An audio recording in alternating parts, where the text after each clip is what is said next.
মধ্যপ্রাচ্যের রণক্ষেত্রে জেরুজালেম, ইরানের নজিরবিহীন মিসাইল হামলা ও ঘনীভূত যুদ্ধশঙ্কা। সোমবার রাতে এক অবিশ্বাস্য ও ভয়াবহ ঘটনার সাক্ষী হল মধ্যপ্রাচ্য। ইসরায়েলের দখলকৃত জেরুজালেম শহর লক্ষ্য করে রীতিমতো আলোর গতিতে নেমে আসল ইরানি ব্যালিস্টিক মিসাইলের ঝাঁক। অন্ধকার আকাশ চিরে ধেয়ে আসা একের পর এক আগুনের গোলা যখন জেরুজালেমের মাটিতে আঘাত হানছে, তখন পুরো শহর প্রকম্পিত হয়ে ওঠে বিকট বিস্ফোরণে। এই হামলায় জেরুজালেমের রাস্তাঘাট চূর্ণবিচূর্ণ হয়ে বিশাল গর্তের সৃষ্টি হয়েছে।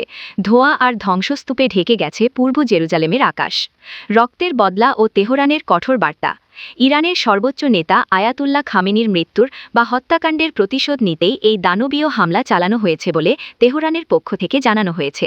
খামেনির রেখে যাওয়া যোদ্ধারা এবং ইরানি সামরিক বাহিনী এই অপারেশন পরিচালনা করে। তেহরানের বার্তা এখন অত্যন্ত স্পষ্ট। এই হামলা নিছক কোনো সতর্ক বার্তা নয়, বরং এটি সরাসরি প্রতিশোধের আগুন। আল জাজিরার প্রতিবেদন অনুযায়ী হামলার আগে পূর্ব জেরুজালেম জুড়ে উচ্চ শব্দে সতর্কমূলক সাইরেন বেজে ওঠে, যার কয়েক মিনিটের মধ্যেই শুরু হয় তাণ্ডব, ধ্বংসলীলা ও মানবীয় বিপর্যয়। হামলার তীব্রতায় সাধারণ মানুষের মধ্যে চরম আতঙ্ক ছড়িয়ে পড়ে।